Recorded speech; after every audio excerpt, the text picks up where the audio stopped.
जी। दोस्तों, एनवीएन की बातचीत में आपका स्वागत है। पिछले सप्ताह मिडल ईस्ट में 2 बहुत बड़ी-बड़ी घटनाएँ हुईं और उन दोनों पर बातचीत करने के लिए हमारे साथ श्री फिरोज़ मीठीबोरवाला साहब हैं। इसमें पहली बड़ी घटना तो वो थी कि जो दूसरी हुई लेकिन जिसका चर्चा ज़्यादा हुआ, वो थी इस्राइल का जो है वो ईरान के ऊपर अटैक। तो हम जो है वो फिरोज़ भाई से ये जानने की कोशिश करेंगे कि ये उनकी एक्सपेक्टेशन के मुताबिक था या ज़्यादा था या क्या था और उसके क्या प्रभाव पड़े? लेकिन उससे पहले एक बहुत बड़ी घटना हुई जिसकी कि किसी को कल्पना भी नहीं की थी। और वो घटना ये थी कि ईरान और सऊदी ने मिल करके गल्फ ऑफ ओमान में जॉइंट नेवल एक्सरसाइज की और उसके साथ ये खबर भी आई कि वो बहुत जल्द रेड सी के अंदर भी जॉइंट नेवल एक्सरसाइज करने वाले हैं।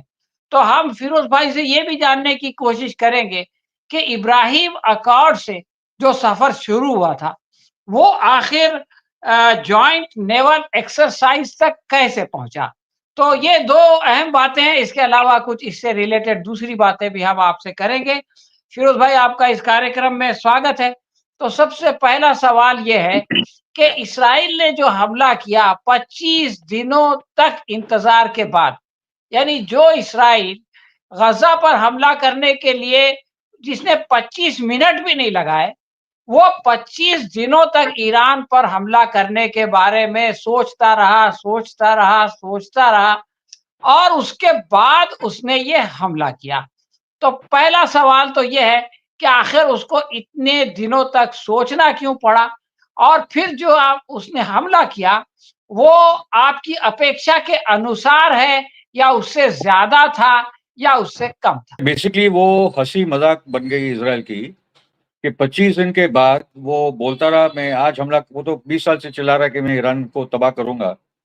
मगर इतना पैथेटिक अटैक था वो कि पूरी दुनिया चौंक गई थी कि इजराइल इतना वीक है क्या, कि उन्होंने कहा था कि उनकी oil refineries, nuclear plants, military strategic, मतलब तबाह हो जाएगा ईरान।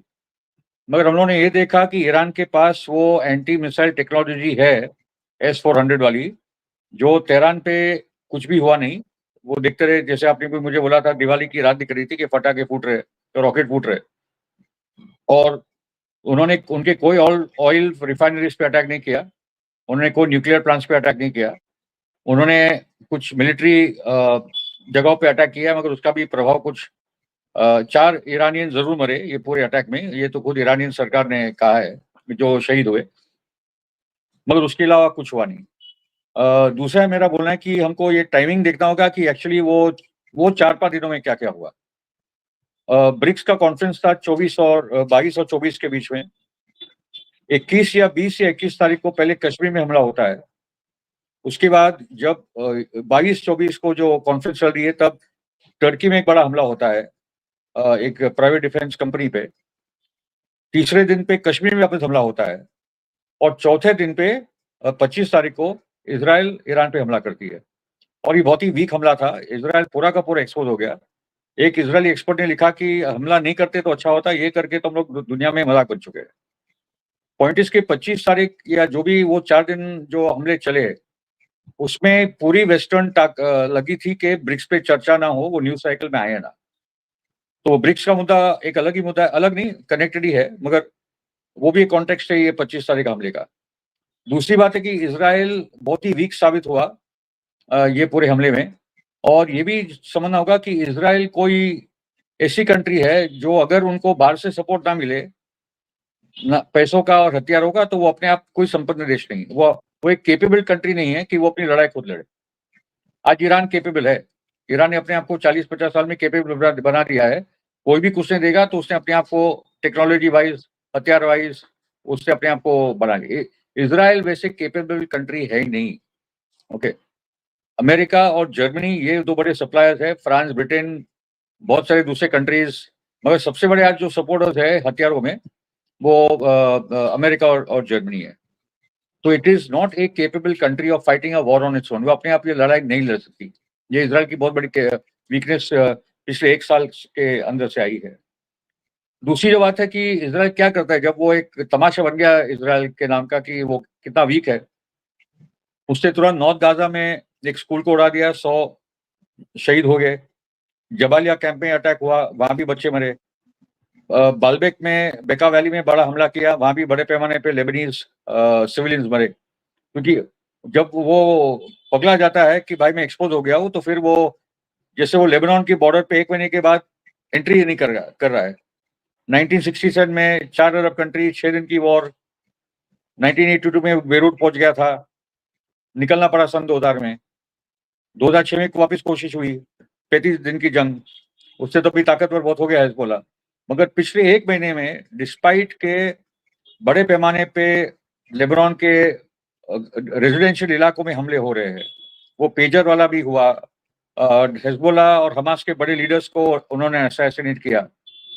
उसके बाद हम लोग देखते हैं कि हमास तो अपनी लड़ाई लड़ ही रहा है वहाँ, और हिज़बुल्लाह की जो पूरी लीडरशिप है, वो एकदम तुरंत तैयार थे। ये सब उनकी तैयारी थी कि कभी ना कभी तो हम मारे जाएँगे ये लोग के हाथों से। तो हिज़बुल्लाह भी दिखाता है कि they are very well organised, leadership वापस अपनी जगह पे है, और बॉर्डर पे इज़राइल घुस नहीं पा रही है। 35 से ज़्यादा मरकावा टैंक्स उड़ाए गए हैं, 80 से ज़्यादा मारे गए हैं, 1900 से ज़्यादा इज़राइली सोल्जर घायल हो गए। और हमको वीडियोज़ मिले जहाँ इज़राइली सोल्जर रोते-रोते भाग रहे हैं कि भाई हमको हिज़बुल्लाह के सामने तो लड़ना ही नहीं है। ओके? तो वो भी दिख रहा है कि 1 महीने के बाद वो ग्रेटर इज़राइल के हम लोग लेबनान भी लेंगे, सेटलमेंट बनाएँगे, लिटानी रिवर तक पहुँचेंगे, ये भी पूरा का पूरा फ्लॉप हुआ है। अभी जो खतरा है, अमेरिका की तरफ से जो प्लान है कि उनकी जो एम्बेसडर है हॉस्टाइन, मिस्टर हॉस्टाइन वो आए हैं उधर। कोशिश ये है कि सुन्नी शिया क्रिश्चियन डिवीज़न पैदा किया जाए, और लेबनान में कुछ पॉलिटिकल ताकतें आके बोले कि ये वॉर खत्म करो, ये लेबनान का वॉर नहीं, ये पैलेस्टाइन का मामला है, हमको उसमें पड़ना नहीं है। ताकि कोई ना कोई सिविल वॉर सिचुएशन चालू हो जाए। उनका प्लान है कि लेबनीज़ आर्मी फ़ोरफ्रंट पे आ जाए लेबनान के बॉर्डर पे, हिज़बुल्लाह को वापस जाना पड़े पीछे, और ताकि लेबनान वाला जो बॉर्डर है इज़राइल को लगकर या पैलेस्टाइन को लगकर, वो बॉर्डर सेफ हो जाए इज़राइल के लिए। क्योंकि गाज़ा में जब ये किलिंग चल रही है, तब हिज़बुल्लाह ने अपना फायरिंग किया था, और पूरा जो नॉर्दर्न इलाका है इज़राइल का, उत्तरी इलाका, वहाँ से 5 लाख लोग वहाँ निकल गए थे, वो सेटलमेंट से। तो नेतन्याहू का बोलना है कि मैं तो जो 5 लाख हमारे लोग गए थे वहाँ मैं इसको बसा दूँगा। वहाँ वो फेल, प्रिज़नर्स आज भी गाज़ा में हैं, वहाँ वो फेल, हमास हारा नहीं है, वहाँ वो फेल। तो हम लोग देख रहे हैं कि वॉर और वेस्ट बैंक का एक बहुत अच्छा इंटरव्यू आया है। वहाँ का जो एक फ्रीडम फाइटर है बोलता है कि मेरे जो दोस्त मरे हैं वो बुलेट से कम मरे हैं, और फाइटर जेट और ड्रोन से ज़्यादा मरे। मतलब लैंड टू लैंड वॉर में तो इज़राइल के सोल्जर बहुत घबराते हैं। इसलिए हाई टेक उनके जो F-16 जेट्स है, उनके जो ड्रोन्स है, वो अटैक करने जाते हैं जो फ्रीडम फाइटर्स है पैलेस्टीनियन या हिजबुल्लाह के। ओके, मगर क्योंकि लेबनान में उनको आगे ढकेलने का था कि 30 किलोमीटर तक हम लोग हिजबुल्लाह को पीछे ढकेलेंगे, वो इलाका हम लोग एक न्यूट्रल जोन बना देंगे, हम हमारे हाथ पे ले लेंगे, मगर वो टोटली फेल हो चुके हैं। और 6 महीने पहले की खबर है कि 5.5 इजरायली भाग चुके हैं, ड्यूल पासपोर्ट वाले, वो 6 महीने पहले की खबर है। अभी तक तो मैं मानता हूँ कि 10 लाख भागे होंगे। अभी तो खुद इज़राइल अपना एयरपोर्ट बंद करना चाहता है कि लोग वहाँ से भागना बंद करें।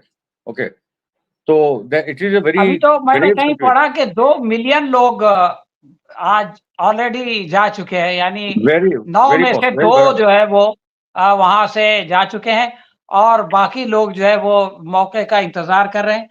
जी, एक बात ये बताइए कि जिस वक़्त इस्राइल ने हमला किया, तो उस वक़्त जो है वो वहाँ का जो चैनल है ईरान का ऑफ़िशियल चैनल, वो तेहरान की एक्टिविटीज़ को दिखा रहा था, गाड़ियाँ चल रही हैं और लाइव जो है वो नॉर्मल है।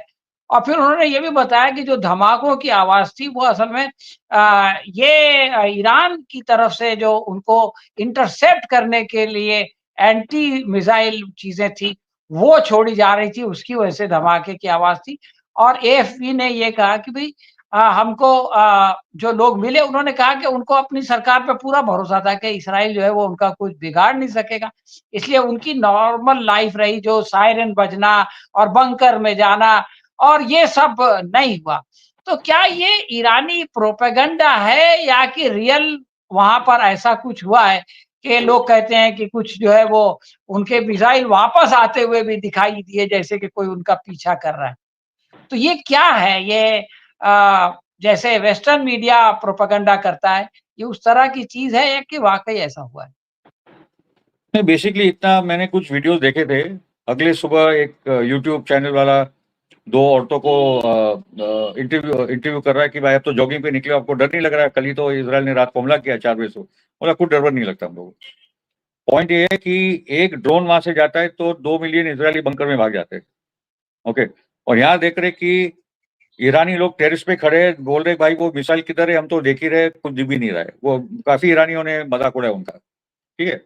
तीसरी बात ये है कि हम लोगों ने वो वीडियो तो देखे जहाँ ईरानियन जो टेक्नोलॉजी है और S-400 का कॉम्बिनेशन जो रशियन सबसे एडवांस मिसाइल सिस्टम है, अभी तो S-500, 600 भी आ गया है। उसको लेकर उन्होंने इज़राइल के मिसाइल्स को गिरा दिया है।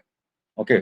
और इज़राइल उल्टा प्रोपेगेंडा करने के लिए कि जब ईरान के मिसाइल्स उनको मारे थे 1 अक्टूबर को, वो सब बता रहे हैं कि देखो हमारे कितना बड़ा हमला उन्होंने किया। वो ईरानी मिसाइल थी जिससे इज़राइल में अटैक का जो पूरा रिज़ल्ट दिख रहा था हमको, वो इनफैक्ट वो वीडियो ईरान का घुमा रहे थे।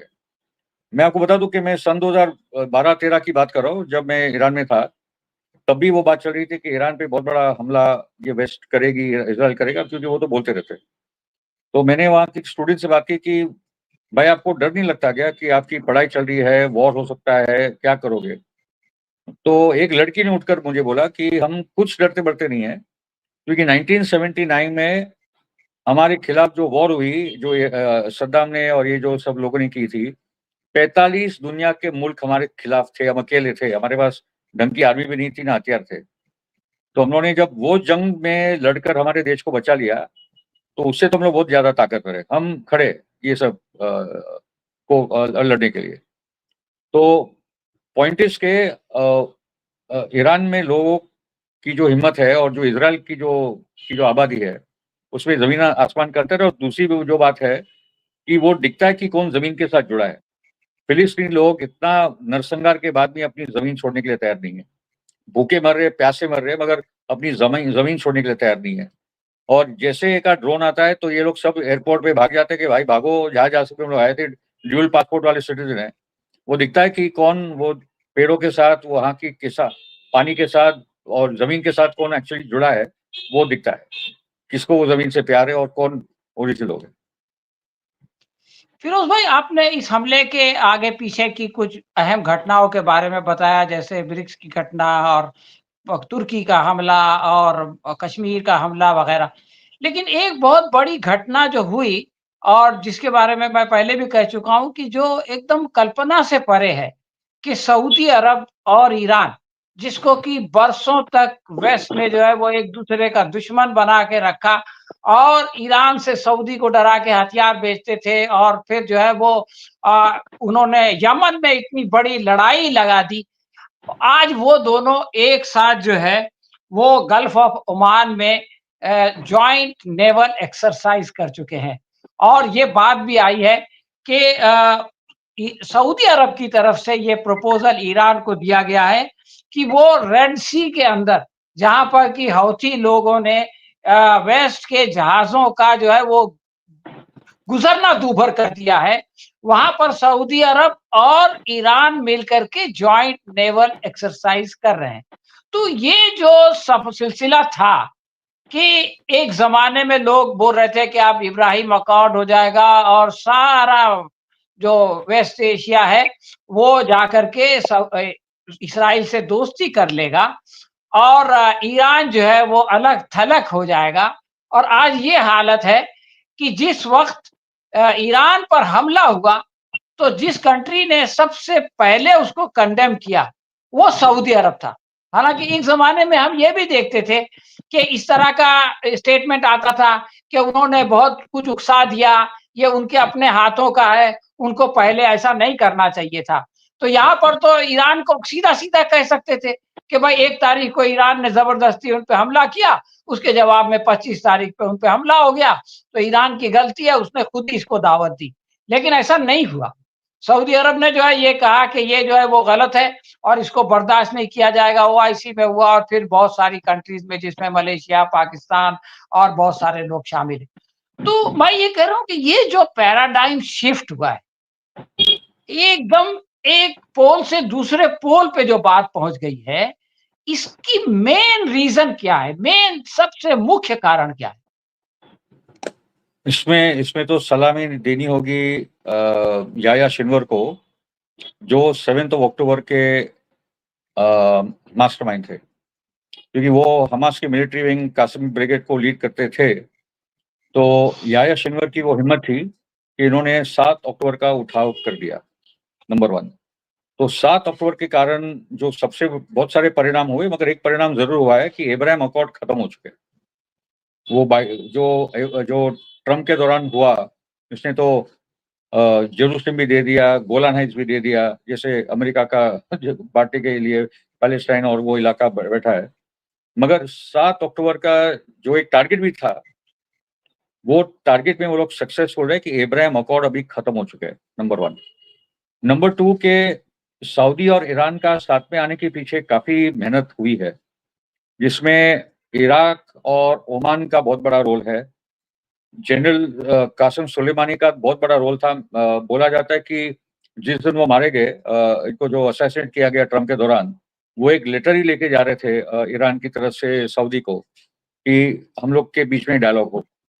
तो जनरल कासिम सुलेमानी का इसमें रोल था, और ऑफ कोर्स चाइना का हम लोग रोल जानते हैं कि फाइनली चाइना ने सऊदी और ईरान को साथ में बिठाकर एक सुलह करवा दिया। तो उसके बाद लगातार डिप्लोमेटिक चैनल से ट्रेड, बहुत सारी स्ट्रेटेजिक बातें उनके बीच में हो रही है। और ये अभी जो हुआ कि नेवल एक्सरसाइज़ ईरान और सऊदी कर रहे हैं, तो जो सबसे बड़ा कॉन्ट्रडिक्शन था वेस्ट एशिया में, जिसके कारण आपस में लोग बँटे थे, देश बँटे थे, वो अभी खत्म हो गया। ये बहुत बड़ा काम हुआ है, और 7 अक्टूबर ने वो प्रोसेस को बहुत तेज़ कर दिया है, क्योंकि ये सभी देशों में जो अवाम है, वो पैलेस्टाइन के साथ है। और वक़्त आएगा कि जॉर्डन का जो राजा है, उसकी तख्ता पलट ना हो जाए तो बहुत बड़ी बात हो जाएगी। क्योंकि आज भी जॉर्डन का राजा किंग हुसैन, वो बराबर से डिफेंड कर रहा है। जो ईरान की मिसाइल आते हैं, इराक की मिसाइल आते हैं, तो जॉर्डन में ही इंटरसेप्ट हो जाता है। तो आज परिस्थिति है कि एक उबाल है, और इजिप्ट में भी संभव है, और जॉर्डन में तो बहुत ही संभव है कि वो तख्ता पलट ही हो जाए अवाम के ताकत के ऊपर। तो ये 7 अक्टूबर का जो अपराइज़िंग हुआ, वो उसका बड़ा कारण है। जी। आखिरी सवाल भारत के बारे में है। हम लोग पिछले 1 साल से ज़्यादा हो गया है अभी, 1 साल 1 महीना होने वाला है। तो हम लोगों ने मीडिया में देखा कि पहले इस तरह की खबरें आती थी कि इस्राइल की छोटी-छोटी कामयाबी को और सक्सेस को जो है वो बहुत बढ़ा-चढ़ा कर पेश किया जाता था, उसका बहुत महिमा मंडन होता था। और इसी तरह से गज़ा में जो तबाही होती थी, उसको भी जो है वो बढ़ा-चढ़ा करके पेश किया जाता था और उस पर बहुत जो है वो खुशी मनाई जाती थी। लेकिन अब हम पिछले डेढ़ 2 महीने से देख रहे हैं कि जो मेन स्ट्रीम है, आप पैरेलल को और सोशल मीडिया को तो छोड़ दीजिए, हिंदुस्तान टाइम्स हिंदुस्तान का बहुत बड़ा अखबार है। इसी तरह से टाइम्स ऑफ इंडिया और इनके जो टीवी चैनल्स हैं वो तो पूरी तरह से हिंदुस्तान टाइम्स का तो है नहीं, लेकिन टाइम्स ऑफ इंडिया का टाइम्स नाउ तो पूरी तरह से गोदी मीडिया बन गया है, बल्कि दूरदर्शन से ज़्यादा खतरनाक है। लेकिन हम ये देखते हैं कि हर रोज़ इन दोनों चैनल्स पर और दूसरे इस तरह के चैनल्स पर ऐसी खबरें आ रही हैं जिसमें कि ये दिखाया जा रहा है साफ तौर से, उसकी थंबनेल पे लिखा हुआ रहता है कि जो है वो इस्राइल जंग हार रहा है, इस्राइल जंग हार चुका है, इस्राइल के ये कर्नल मारा गया, इस्राइल का इसने जो है सुसाइड कर लिया, इस्राइल के उसको जो है वो फौजी को जब मर गया तो उसको वो नेशनल वो नहीं दिया गया, ऑनर नहीं दिया गया, उससे नाराज़ी है। तो ये जो चेंज आ गया इस मीडिया के अंदर जिसमें कि हम रह रहे हैं, जो कि बहुत ही अंधभक्त किस्म का मीडिया है, इसका क्या कारण आपके समझ में आता है? तो ये तो जो आपने मुझे बात बता दी, बहुत बड़ी बात बड़ी बता दी। मुझे भी उम्मीद नहीं थी कि ये लोग कुछ, जैसे हिंदुस्तान टाइम्स का मैं ऑब्ज़र्व कर रहा था, टाइम्स ऑफ इंडिया का मुझे पता नहीं था। इनफैक्ट ये बहुत पॉज़िटिव बात है जो आपने बात कही है, कि फाइनली एक बात तो समझ में इंडियन स्ट्रेटेजिक एक्सपर्ट्स को समझ में आएगी जो सरकार के अंदर है, कि अमेरिका तो एक डिक्लाइनिंग पावर है, यूरोप डिक्लाइनिंग पावर है। इसलिए हम लोगों ने बहुत मजबूती से रशिया के साथ हाथ मिला दिया है और ब्रिक्स में we are one of the pillars again. हम लोग पिछड़ गए थे। BRICS had become about Russia, China and Iran, but now India is back in. अभी 4 खंबे वापस आ चुके हैं। ओके, तो द पॉइंट इज के जैसे जैसे अभी इंडियन स्ट्रेटेजिक कम्युनिटी को समझ आएगा कि इजराइल हारती हुई डूबती हुई नहीं आए, तो वहां से भी हाथ पीछे खींचेंगे।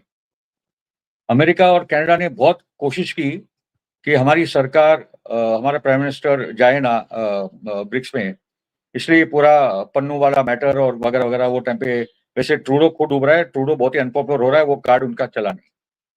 सो द पॉइंट इज के ब्रिक्स के कारण जो अमेरिकन इकोनॉमी अगले 4-5 सालों में और डूबेगी, और जैसे जैसे अमेरिका और वीक होगा, तो वहां की यहूदी लॉबी पे उंगलियां उठने वाली है कि तुम्हारे कारण तुम जो वॉर्स में हम लोग को घसीट लेते हो, ट्रिलियन ऑफ डॉलर हमारे चले जाते हैं।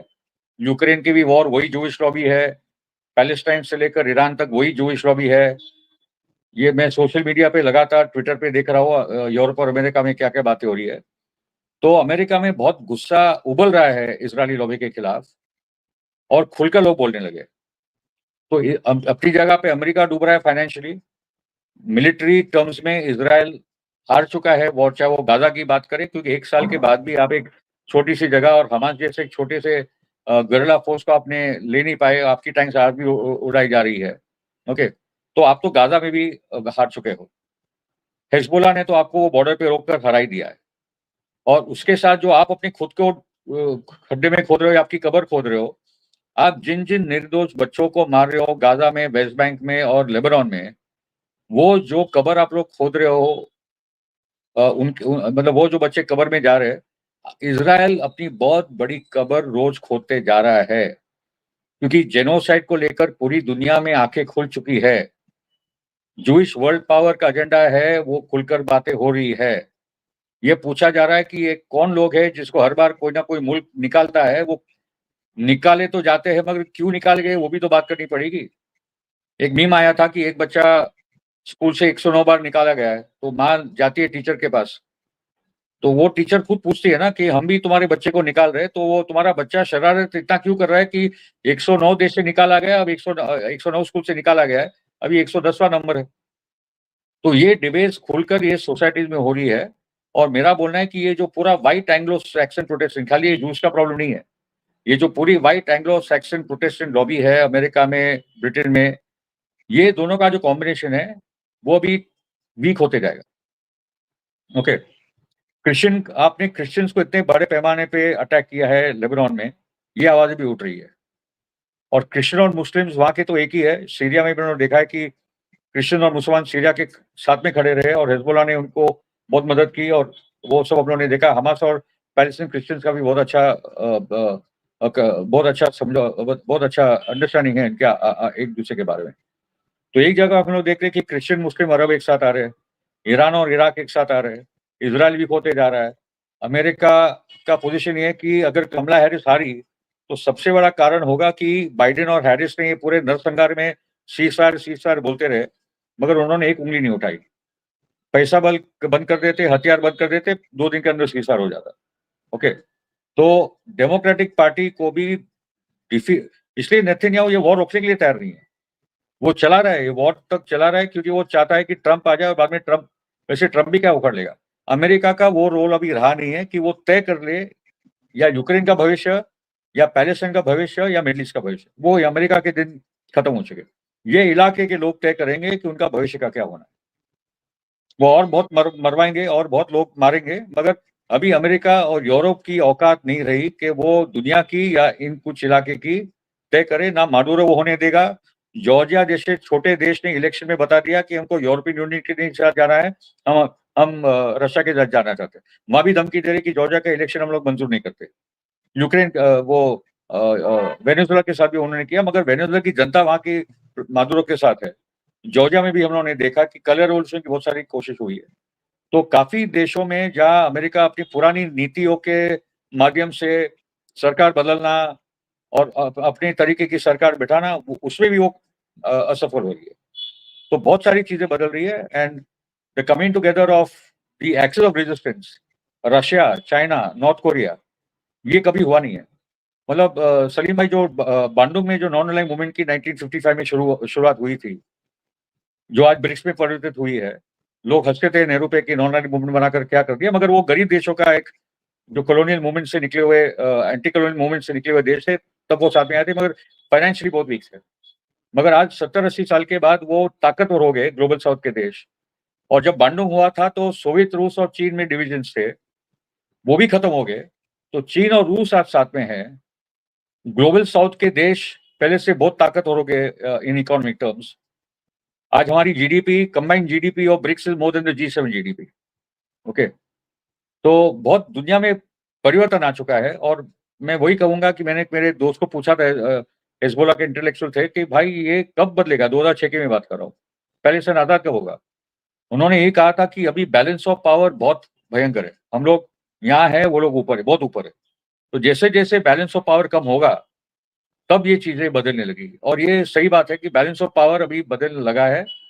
चाहे वो जियो इकोनॉमिक्स की बात करो, मिलिट्री क्षेत्र की बात करो, कि यूक्रेन में रशिया ने पूरे नेटो को हरा दिया है, या ईरान और ये सब देश ने अमेरिका के सामने खड़े होकर उनको भी सबक सिखा दिया है, वो इजराइल हमला नहीं कर पा रहे ढंग का ईरान पे। तो बहुत कुछ चीजें बदल गई है। और जितना ये लॉन्ग टर्म वॉर चलेगी, क्योंकि मैं रिपोर्ट्स ये भी देख रहा हूँ कि बहुत सारे इजराइल के सोल्जर्स बोल रहे हैं हमको लड़ना नहीं है भाई, इनके खिलाफ तो लड़ ही नहीं सकते लेबनीज बॉर्डर पे। और गाजा में अब लड़ क्या रहे हो, आप तो खाली बॉम्बिंग कर रहे हो आकाश से, तो जमीनी लड़ाई तो खाली लेबनान में हो रही, और वहां भी अपनी टिक पा रहे। तो इट्स ऑल, ये जितनी जंग चलेगी इसमें इजराइल डूबते जाएगा, और इसमें it's the end of story actually.